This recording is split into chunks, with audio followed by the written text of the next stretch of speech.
जय श्री कृष्णा दोस्तों, आप सभी को मेरे चैनल कल की अवतार द सुप्रीम लवर में आप सभी का स्वागत है। आज एक बहुत ही महत्वपूर्ण विषय लेकर आया हूँ। विषय है नकली और पाखंडी कल की अवतारों को एक झलक में कैसे पहचानें। अभी इस विषय पर मैं और भी वीडियो बनाऊंगा, लेकिन इस वीडियो में मैं कुछ ऐसे प्रैक्टिकल बातें आपको बताऊंगा जिससे आप आसानी से कुछ लोगों को अलग पहचान सकते हैं। मेरा इस वीडियो का आधार बिल्कुल प्रैक्टिकल है। इसमें किसी भी वेद पुराण से कोई उदाहरण नहीं है। वास्तविक जीवन में जो घटनाएं हो रही हैं उसके आधार पर मैंने ये वीडियो बनाया हुआ है। तो इस वीडियो को शुरू करने से पहले सबसे पहले मैं श्री ठाकुर अनुकूल चंद्र जी के अनुसार जो उन्होंने कहा है वहीं से मैं अपनी बात को शुरू कर रहा हूँ। श्री ठाकुर के अनुसार मनुष्य का भगवान मनुष्यों के बीच में ही होता है।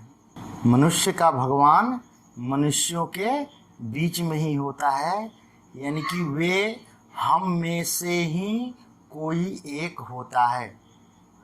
जो परम पुरुष होते हैं, अवतारी पुरुष होते हैं, वे मनुष्यों के बीच में ही होते हैं। लेकिन यहाँ इतने भगवान प्रकट हो गए हैं, इतने सारे भगवान प्रकट हो गए हैं जिन्हें पहचानना और इनसे बचे रहना मनुष्य के लिए एक बहुत बड़ी समस्या हो रही है। बहुत से लोग अपने अपने भगवान को पकड़ के रखे हुए हैं। बहुत सारे लोग अपने अपने भगवान को पकड़ के रखे हुए हैं। यह बहुत ही अच्छी बात है। अपने गुरु पर अटूट विश्वास होना चाहिए, अन्यथा वह शिष्य कैसा। और गुरु ही होते हैं भगवान की साकार मूर्ति। ये श्री ठाकुर कहते हैं कि गुरु ही होते हैं भगवान की साकार मूर्ति। तो जब गुरु भगवान होते हैं तो भगवान पर अटूट विश्वास होना चाहिए और गुरु पर भी अटूट विश्वास होना चाहिए। यही शिष्य का एक कर्तव्य है। शिष्य तो अपना कर्म और धर्म दोनों अच्छी तरह से निभा रहे हैं, परंतु इन भोले भाले शिष्यों को ठगने वाले जो मायावी गुरु हैं, क्या वे अपने गुरु के उत्तरदायित्व को उतनी निष्ठा से निभा रहे हैं? नहीं, बिल्कुल नहीं। गुरु शब्द लगा लेने से क्या कोई आपके लायक गुरु हो जाता है? सिर्फ गुरु शब्द लगा लेने से क्या वे सभी वास्तव में क्या गुरु हो जाते हैं? गुरुओं की भी बहुत सी वैरायटी है और बहुत सारे लोग गुरु बनके उभरे हुए हैं। मैं उन गुरु की बात कर रहा हूँ जो अध्यात्म के सर्वोच्च सत्ता तक अपने शिष्य को, अपने अनुयायी को लेके जाता है। लेकिन आज बहुत से ऐसे गुरु आए हुए हैं, बहुत से ज्योतिषी भी आध्यात्मिक गुरु बने हुए हैं, बहुत से तांत्रिक क्रिया करने वाले लोग भी आध्यात्मिक गुरु बने हुए हैं, बहुत से स्वयंभू गुरु बने हुए हैं।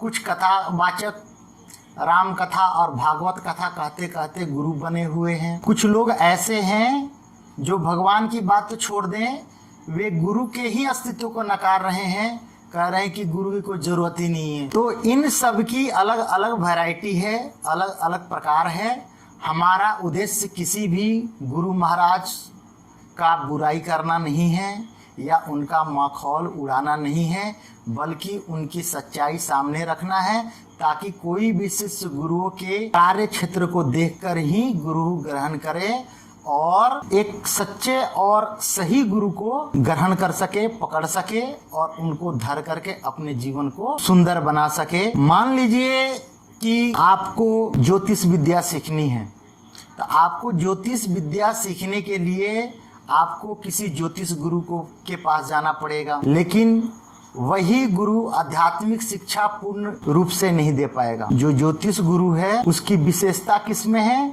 ज्योतिष में है, लेकिन वह आध्यात्मिक ज्ञान का पूर्ण ज्ञान नहीं दे पाएगा, लेकिन फिर भी वो गुरु का काम कर रहा है। तो इस तरीके से हम देखते हैं कि हाई स्कूल का शिक्षक यूनिवर्सिटी के स्टूडेंट को कैसे हैंडल कर सकता है। एक हाई स्कूल का शिक्षक यूनिवर्सिटी के स्टूडेंट को कैसे हैंडल कर सकता है। इसलिए आध्यात्मिक उन्नति और परलौकिक ज्ञान के लिए हमेशा सद्गुरु पुरुषोत्तम का ही चयन करना चाहिए।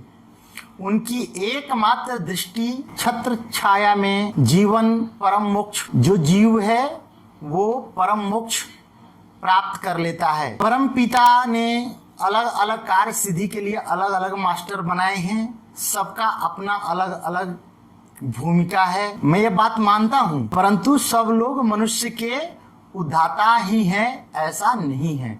यानी कि जितने भी लोग इस तरह के जो खड़े हुए हैं, क्या वे सभी लोग मनुष्य के उद्धाता हैं? ऐसा नहीं है, सारे लोग मनुष्य के उद्धाता नहीं हैं।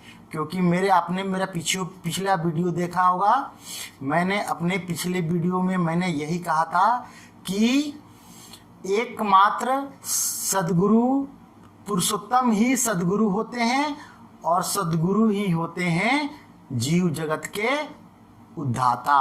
तो क्या ये जितने लोग इस तरह के जो उद्धारकर्ता बन के जो उभरे हुए हैं, क्या वे सचमुच में मनुष्य के उद्धाता हैं?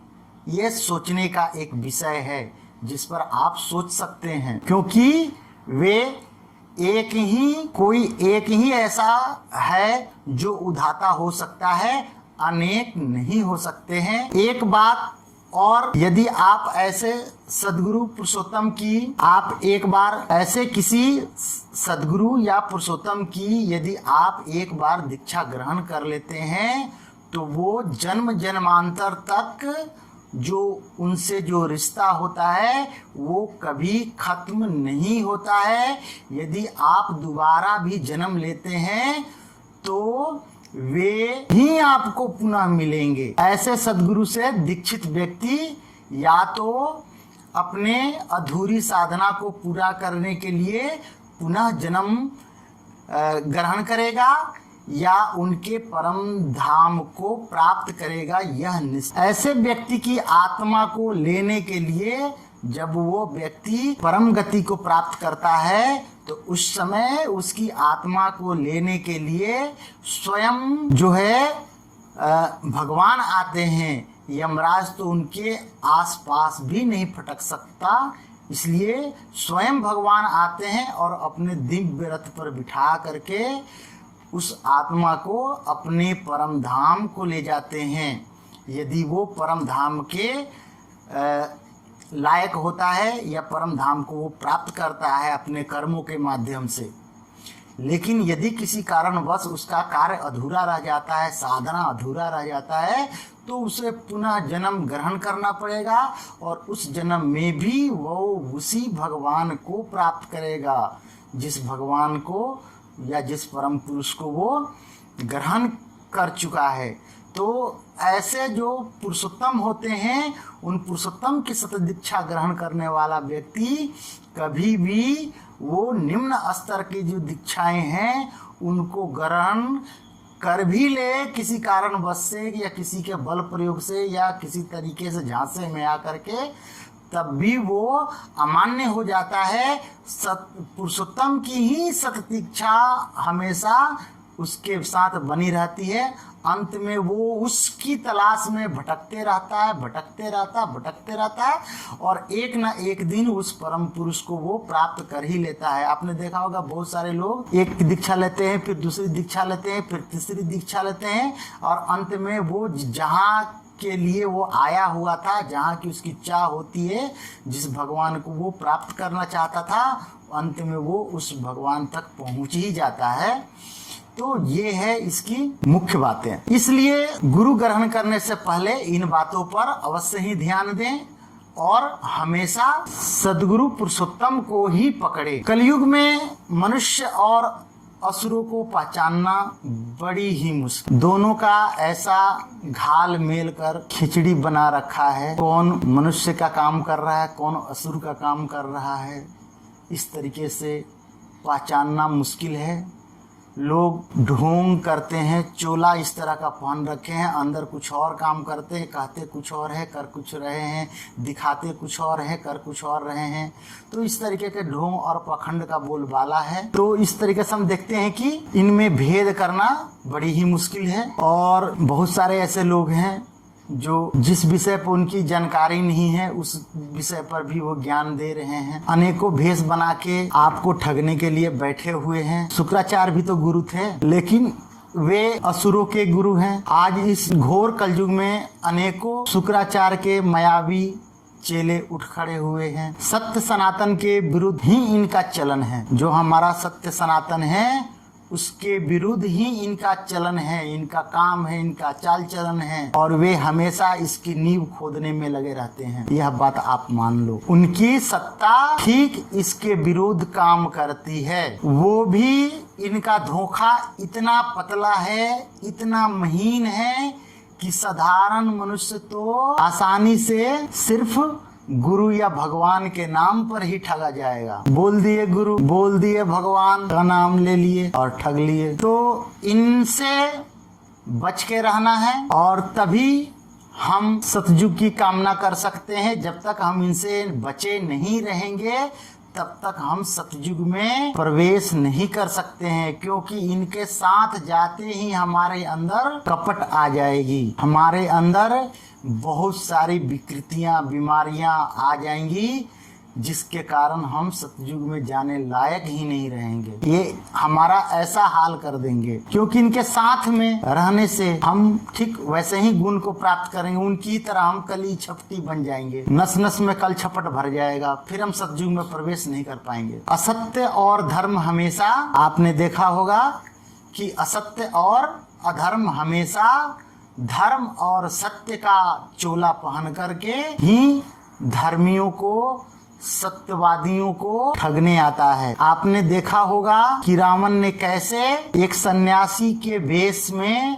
जगत जननी माता सीता को ठगने के लिए आया था, और वो उन्हें ठग भी गया। तो हम और आप क्या चीज हैं? हमारे जैसे आम व्यक्ति को तो आसानी से बेवकूफ और मूर्ख बनाया जा सकता है। यदि रावण किसी और भेष में आया होता, यदि रावण किसी और भेष में आया होता तो क्या वह माता सीता को ठग पाता? नहीं। क्यों? धार्मिक भेष बनाकर आया, सन्यासी का भेष बना के आया, ऋषि का भेष बनाकर आया, और ऐसी ऐसी बातें बोलने लगा जिससे लगता था कि उनकी वो अधर्म का कार्य कर रहे हैं। और इस प्रकार धर्म की बातें बोलकर, धर्म के दुहाई दे करके उसने माता सीता को ठगा और उनका हरण कर लिया। अगर वो किसी और भेष में आता तो कभी नहीं ठग पाता। तो ऐसा हमेशा देखा जाता है कि जितने अधर्मी असुर लोग जो होते हैं, प्रवृत्ति के जो लोग होते हैं, वे हमेशा धर्म का चोला ओढ़कर, सत्य का चोला ओढ़कर, पखंड करके और आपके बीच आएंगे और आपको ठगे ले जाएंगे। तो इन सब से बचना ही सबसे बड़ी बात है, और इन सब से आप तभी बचे रह सकते हो जब इन सब विषयों पर आपको जानकारी होगी, आप उन सब बातों को जानोगे। अब हम आगे देखते हैं। श्री श्री ठाकुर अनुकूल चंद्र जी कहते हैं कि जैसे अनार पकने पर फट जाता है, तुम्हारे अंदर में सद्भाव परिपक्व होते ही स्वयं व्यक्त हो जाएगा, तुम्हें मुंह से व्यक्त करना नहीं पड़ेगा। इसका क्या अर्थ है? अगर वास्तव में आप सद्भाव वाले हो, वास्तव में आप ज्ञानी हो, वास्तव में आप धर्म के पथ पर चलते हो, तो जिस दिन यह आपके अंतर में परिपक्व हो जाएगा, यानी कि मैच्योर हो जाएगा, पूर्ण रूप धारण कर लेगा, उस दिन आपको अपने मुंह से बोलने की जरूरत नहीं है कि आप गुरु हो, भगवान हो, कल्कि अवतार हो। आपको कहने की जरूरत नहीं है।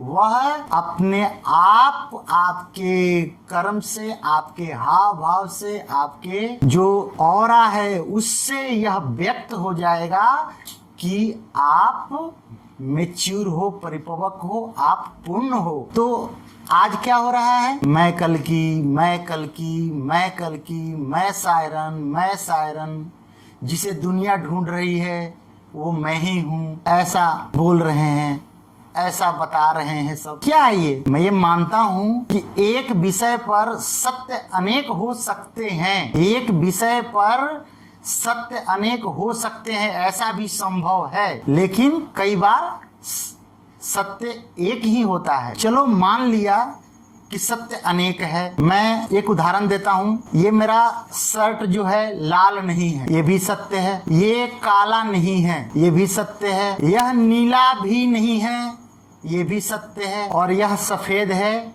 यह भी सत्य है।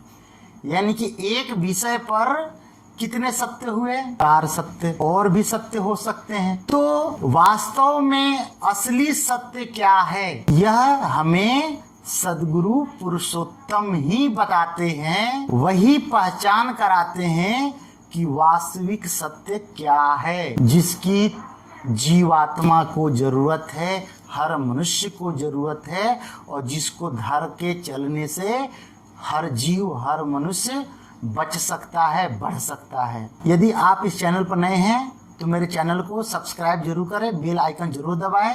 जय श्री कृष्ण, राधे राधे, जय श्री राम।